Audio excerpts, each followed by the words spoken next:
Hi friends, welcome back to my channel Manis time. Friends, weight loss day 3 பார்க்குறோம். இது புதன்கிழமை night யூனிஃபார்ம்லாம் iron பண்ணி எடுத்து வச்சுட்டேன். காலையில் அயன் பண்ணால் ரொம்ப அவதியாக இருக்குது. அறக்க பறக்க எல்லா வேலையும் செய்கிறதா இருக்குது. அதனால் நைட்டே அயன் பண்ணி எடுத்து வச்சுட்டு ஒரு ப்ளவுஸ் கட் பண்ண வேண்டியது இருந்தது. தங்கச்சியோட ப்ளவுஸ் தான். பேக் பார்ட் மட்டும் கட் பண்ணி எடுத்து வச்சேன். அதுக்கு மேலே கட் பண்ண முடியல. எடுத்து வச்சுட்டு தூங்க போயிட்டேன். இதை மட்டும் கட் பண்ணிவிட்டு வியாழக்கிழமை காலையில் ஜீரகத்தை வறுத்துட்ருக்கேன். ஜீரக தண்ணினாச்சும் குடிக்கலாம் அப்படின்றதுக்காக கொஞ்சமாக ஜீரகம் எடுத்து ஃபஸ்ட்டு நல்லா வறுத்துட்டு அது பொரியும். அதுக்கப்புறம் தண்ணி ஊற்றிட்டு கொஞ்சம் நேரம் கொதிக்க விட்டோம்னா கலர் நல்லா மாறிடும். நம்ம குடிக்கிற அளவுக்கு சூடு இருக்கும் போதும். அது வரைக்கும் நல்லா ஆறுனதுக்கப்புறம் எடுத்து லெமன் விட்டு புழிஞ்சு குடிச்சிடலாம். தேன் வேணும்னாலும் சேர்த்துக்கோங்க. நான் தேன்லாம் எதுவும் சேர்க்கலை, அப்படியே தான் குடிக்கிறேன். உடம்புக்கு ரொம்ப நல்லது. இதை குடித்து பாருங்கள். இர்ரெகுலர் பீரியட்ஸ் பிரச்சனையெல்லாம் சரியாயிரும். எனக்கு சரியாயிருக்கு. அதனால் நான் சொல்கிறேன். வெயிட் லாஸ்க்கும் உதவும். ட்ரை பண்ணி வேணுமா பாருங்கள்.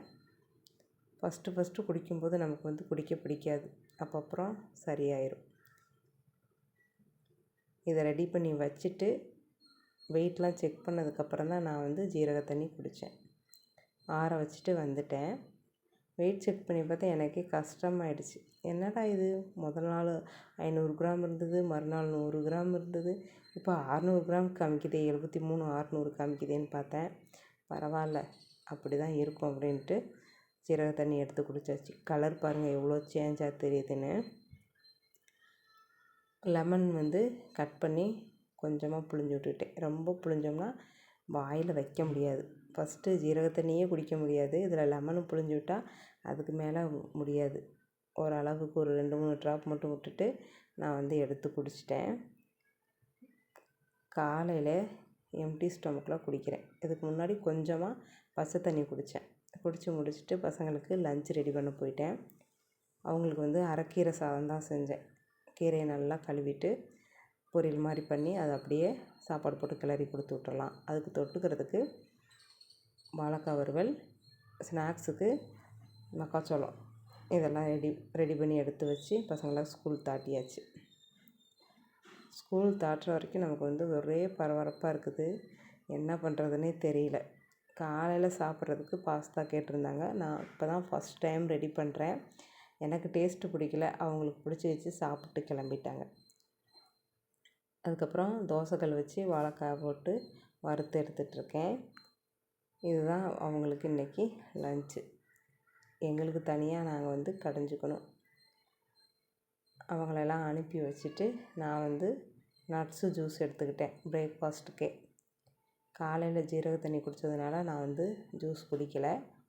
அதனால் ஒரு டம்ளர் நிறையா எடுத்துக்கலாம். நம்ம பிரேக்ஃபாஸ்ட்டு இதுதான் அப்படின்னு நினச்சிட்டு விட்டுட்டேன். நல்ல ஒரு ஹெல்த்தியான நட்ஸு ஜூஸு.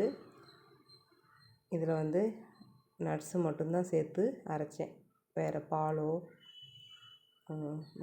வாழைப்பழமோ எதுவுமே சேர்க்கலை.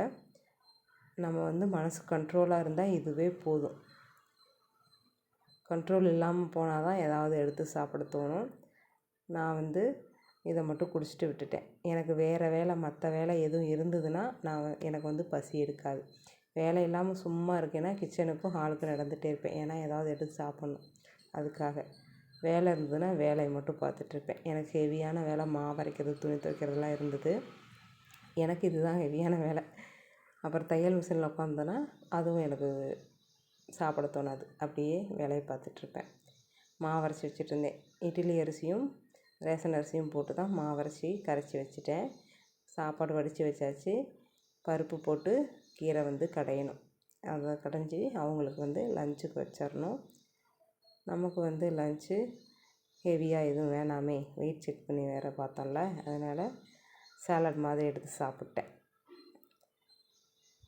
நல்லா 2 கைப்பிடி அளவு முளைக்கட்டின பச்சைப்பயிறு, ஒரு மாதுளை, கொஞ்சமாக தேங்காய், கொஞ்சமாக மக்காச்சோளம் எடுத்து எல்லாத்தையும் ஒன்றா கலந்து சாப்பிட்டாச்சு. இதுதான் என்னோடய லன்ச்சு. வெயிட் செக் பண்ணிட்டாலே போதும், மனசு டல்லாயிரும். நான் வந்து வெயிட் மிஷின் மாற்றினதுக்கே காரணம் இந்த 100 கிராம் குறையுதா 50 கிராம் குறையுதா அதை செக் பண்ணுறதுக்காக தான். இல்லாட்டி நம்ம வந்து அந்த வேலைக்கு போயிருக்க மாட்டோம். வெயிட் மிஷின் பழைய மிஷினே வச்சு ஓட்டியிருப்பேன். எனக்கு இந்த மாதிரி 100 கிராம் 200 கிராம் குறையுது காமிச்சதுன்னா மனசு ஹாப்பியாக இருக்குது. அதனால தான் இந்த வெயிட் மிஷினே வாங்கினேன். நான் வந்து இந்த முளைக்கட்டின பச்சைப்பயிறு சாலட் சாப்பிட்டு பசங்களை வேறு ஸ்கூல்லேருந்து கூட்டிகிட்டு வர போகணும். நல்லா மென்று சாப்பிடுங்க. அதுக்கப்புறம் ஒரு விஷயம், தண்ணி குடிங்க, எக்ஸசைஸ் செய்யணும், வாக்கிங் போகணும், நல்லா தூங்கணும். அதுதான் ரொம்ப முக்கியம். தூங்காமல் விடாதீங்க. கரெக்டான டயத்துக்கு படுத்துட்டு கரெக்டான டயத்துக்கு எந்திரிச்சிக்கோங்க. வெயிட் லாஸ் பண்ணணும்னா தூக்கமும் அதில் ஒரு அங்கம்ன்றதை மறந்துடாதீங்க. ஏதோ எனக்கு தெரிஞ்சதை தான் நான் வந்து உங்கள்கிட்ட ஷேர் பண்ணிகிட்ருக்கேன். வெயிட் லாஸில் நான் பெரிய ஆள்லாம் கிடையாது ஃப்ரெண்ட்ஸ். அவ்வளோதான், நான் சொல்லிட்டேன். அது என்ன இது என்னன்னு கேட்டிங்கன்னா நமக்கு வந்து தெரியாது. நான் எதை ஃபாலோ பண்ணி வெயிட் லாஸ் பண்ணணும் அதை தான் உங்கள் கூட ஷேர் பண்ணிகிட்ருக்கேன். பசங்களை ஸ்கூல்லேருந்து கூட்டிகிட்டு வந்ததுக்கப்புறம் ஒரு வாழைப்பழம் எடுத்து சாப்பிட்டேன். மாம்பழத்தை அறுத்து சாப்பிட்டாங்க, மீதி வச்சுட்டு போயிட்டாங்க. அந்த பாதி எனக்கு, அந்த கொட்டை மட்டும் வச்சுட்டு போயிட்டாங்க. அதைத்தான் நான் சாப்பிடணும்.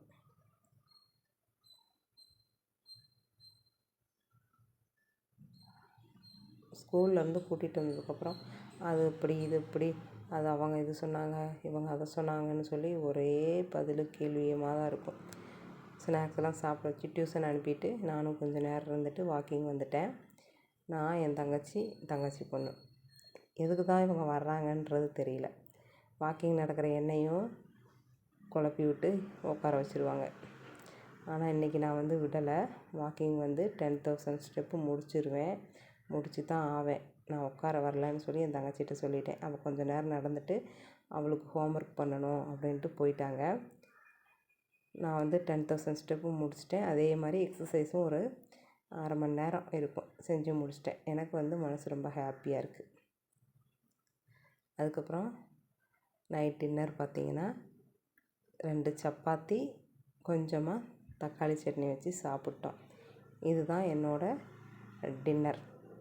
உங்களுக்கு வீடியோ பிடிச்சிருந்ததுன்னா லைக் பண்ணிவிட்டு சப்ஸ்கிரைப் பண்ணிவிட்டு சப்போர்ட் பண்ணுங்கள். வெயிட் லாஸ் பண்ணணும், அதை எப்படி பண்ணணும் என்ன அப்படின்றத யோசிச்சுட்டே இருந்தீங்கன்னா வெயிட் லாஸ் ஆகவே ஆகாது. நினச்சிங்கன்னா இன்றைக்கே செஞ்சுருங்க. தாமதப்படுத்துனீங்கன்னா அது வந்து தாமதமாகவே தான் போயிட்டுருக்கும். வருஷக்கணக்கில் கூட எனக்கெல்லாம் போயிருக்கு. அதனால தான் நான் சொல்கிறேன். நான் வந்து இந்த மாதிரி டயட் இருந்து தான் வெயிட் லாஸ் பண்ணினேன். இன்றைக்கி டேட் பார்த்திங்கன்னா 20 வியாழக்கிழமை. இன்றைக்கி மார்னிங் ட்ரிங்க் ஜீரக தண்ணி குடித்தேன். காலை உணவு நட்ஸு ஜூஸு, பசங்க வச்சுட்டு போனதில் கொஞ்சமாக பாஸ்தா. மிட் மார்னிங் ஸ்நாக்ஸ் கிடையாது. மதிய உணவு இந்த பச்சை பயிறு போட்ட சாலட் எடுத்துக்கிட்டேன். ஈவினிங் ஸ்நாக்ஸ் பார்த்திங்கன்னா ஒரு வாழைப்பழம் சாப்பிட்டேன். வாக்கிங் ஸ்டெப்பு 10,000 ஸ்டெப் கம்ப்ளீட் பண்ணிட்டேன். அதே மாதிரி தண்ணி வந்து ஒரு 3 லிட்டர் வரைக்கும் குடிச்சிட்டேன். வெயிட் பார்த்திங்கன்னா 73.600 கிராம் காமிக்குது. நைட்டு சாப்பாடு 2 சப்பாத்தியோடு முடிச்சாச்சு. என்ன செஞ்சேன் அப்படின்றதையும் எழுதி வைக்கிறேன். இது கொஞ்சம் இன்ட்ரெஸ்டிங்காக இருக்கும். அதனால் உங்களுக்கு பிடிச்சிருந்ததுன்னா நீங்களும் ஃபாலோ பண்ணுங்கள். வெயிட் லாஸ் பண்ணணும்னு நினச்சிங்கன்னா சப்ஸ்கிரைப் பண்ணிவிட்டு சப்போர்ட் பண்ணுங்கள். நான் வெயிட் லாஸ் பண்ணுற விதம் இந்த மாதிரி தான். என்னோடய உடம்புக்கு இது வந்து தகுந்ததாக இருக்குது. உங்கள் உடம்புக்கு பார்த்துட்டு எப்படி தோணுமோ அந்த மாதிரி வெயிட் லாஸ் பண்ணிக்கோங்க. ஆர்வக்கோளாறில் மறுநாள் வெயிட்டும் செக் பண்ணி ஷேர் பண்ணியிருக்கேன். பாய், தேங்க்ஸ் ஃபார் வாட்சிங்.